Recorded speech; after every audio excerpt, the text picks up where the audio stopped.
नमस्कार दोस्तों, मेरे चैनल भक्ति सागर पे आप सभी का बहुत बहुत स्वागत है। और आज हम जानेंगे गणगौर माता की कहानी। चलिए फिर हम शुरू करते हैं। राजा के बोए जो चने, माली के बोई धूप। राजा के जो चने तो बढ़ते गए, माली की धूप घटती गई। एक दिन माली ने सोचा कि क्या बात है, राजा के जो चने तो बढ़ते जा रहे हैं और मेरी धूप क्यों घटती जा रही है। तब एक दिन माली छुपकर बैठ गया और देखने लगा कि क्या कारण है। उसने देखा कि कुंवारी लड़कियां आई और धूप तोड़कर ले गई। तब माली उनके कपड़े छीनने लगा और पूछने लगा कि तुम धूप क्यों ले जा रही हो। लड़कियां बोली, हम 16 दिन गणगौर पूछते हैं, सो हमारे कपड़े दे दो। 16 दिन बाद गणगौर विदा होगी, जिस दिन हम तुम्हें लपसी, हलवा, घेवर, मिठाई आदि लाकर देंगे। फिर उसने सबके कपड़े वापस दे दिए। 16 दिन पूरे हुए। लड़कियों ने लापसी, हलवा आदि मालन को लाकर दिया। बाहर से मालन का बेटा आया और बोला, माँ मुझे बहुत भूख लगी है। मालन बोली कि बेटा आज तो लड़कियाँ बहुत सारा खाना देकर गई है, रसोई में रखा है। बेटे से रसोई खुली नहीं।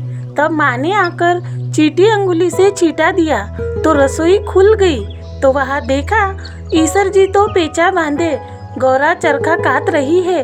सारी चीज़ों से भंडार भरे हैं। भगवान हमको भी ईश्वर जी जैसा भाग्य दे, गौरा जी जैसा सुहाग दे। कहता ना सुनता ना, हुकारा भरता ना, अपना सारा परिवार न दीजो। जय गौरा माता की। अब हम दूसरी कथा शुरू करते हैं। भगवान शिव व पार्वती जी कैलाश पर्वत से सृष्टि का भ्रमण करने के लिए उतरे। तो सबसे पहले उनको एक गाय मिली जो बहुत ही तड़प रही थी, क्योंकि उसको बच्चा होने वाला था। तो माता पार्वती को बहुत घबराहट हुई। उन्होंने भगवान से कहा कि मेरे तो आप गांठ बांध दो, मैं ऐसे दुख नहीं देख सकती। तब भगवान बोले, मेरी हाथों से बांधी हुई गांठ पैरों से भी नहीं खुलेगी। अभी तो पृथ्वी पर बहुत कुछ देखना है। तब दोनों आगे चले तो हथिनी भी वैसे ही परेशान हो रही थी। फिर आगे चलने पर देखा कि राजा के रजवाड़े से उल्टे निशान हो रहे थे। तब माता गौरा ने भगवान से पूछा कि ये क्या हो रहा है। तब भगवान ने कहा कि राजा की रानी भी गर्भवती है और उसे प्रसव पीड़ा हो रही है। तब गौरा जी ने जबरदस्ती भगवान के मना करने पर भी गांठ लगवा ली और कहने लगी कि मुझे कभी भी बच्चा नहीं चाहिए। तब आगे और सैर करने लगे।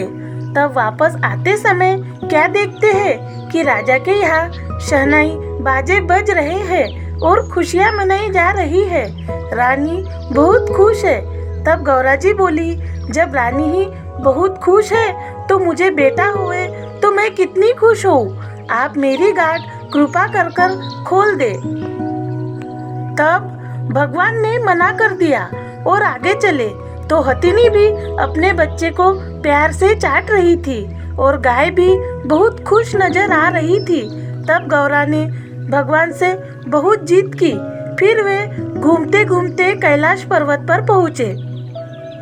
तब गौरा जी ने अपने शरीर पर उपटन लगाया और उसे उतारकर उसका एक गणेश जी पुत्र बनाया और उसे हाथी की सूंड लगाई। तब पार्वती जी माता बोली कि मुझे ऐसे पुत्र से शर्म आएगी। तब भगवान भोलेनाथ बोले कि ये गणपति है जो सभी देवों में सर्वप्रथम पूजनीय होगा। कुछ दिन बाद गणगौर का दिन आया। औरतें माता गौरा गणगौर की पूजा करने व अपने सुहाग को अमर रखने के लिए आई। तब उन्होंने सारा सुहाग पहले पहुंचने वाली औरतों को बांट दिया। तब भगवान बोले कि तुम्हारी पुजारी ने ब्राह्मणी व बनैयानियाँ तो धीरे धीरे सज धज कर आएंगी और तुमने सारा सुहाग पहले ही बांट दिया। तब उनके आने पर गौरा जी ने नैनों में से सुरमा निकाला, मांग में से सिंदूर निकाला, टीकी में से रोली निकाली और चिटली अंगुली से अमर सुहागिन होने के छींटे दिए। अमर सुहाग को बांटा। हे भगवान, कहने वाले को, सुनने वाले को, हुंकारा भरने वाले को, सभी को भगवान टूटे और सभी को अमर सुहागन रखे। जय हो गौरा माता की। अब हम गणगौर माता की एक और कहानी सुनेंगे, जो कि 16 दिनों की गणगौर पूजने वाली लड़कियां सुनती है। ईसर गौरा की कहानी।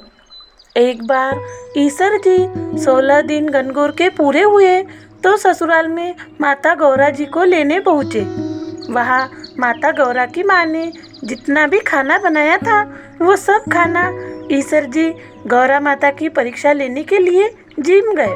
तब माता गौरा को भूख लगी और वे कहने लगी कि माँ, घर में जो कुछ भी खाने को है वो ही मुझे दे दो। तब देखा तो बथुए की 2 पिंडी व जल का लोटा मिला, तो गौरा जी ने वो ही खा लिया और पानी पी लिया। तब ईसर जी विदा के लिए जल्दी करने लगे। ससुराल से विदा हो लिए। तब रात को जंगल में विश्राम करना पड़ा। माता गौरा को भूख के कारण गहरी नींद आ गई। तब ईसर जी ने उनका पेट का ढक्कन खोलकर देखा तो बथुए की पिंडी व जल का लोटा झूल रहा था। भगवान ईसर जी ने बाद में गौरा जी से पूछा कि आज तुमने क्या खाया? तब माताजी बोली, आपने खाया वही मैंने खाया।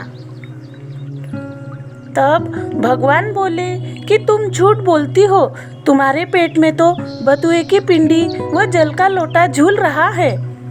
तब गौरा जी को बड़ा क्रोध हुआ और वे बोली कि आज तो आपने औरत जात के पेट की ढकनी खोली है, आइंदा कभी भी मत खोलना। जवाई को कुछ भी खिला दे और बेटी को कुछ भी, आपने तो मेरी माँ की परीक्षा ले ही ली थी। इस प्रकार दोनों कैलाश पर्वत पर पहुँचे। इस प्रकार गणगौर के दिनों में बोले जाने वाली 3 कहानियाँ मैंने आप सभी को सुनाई है। जय श्री कृष्ण। राधे राधे।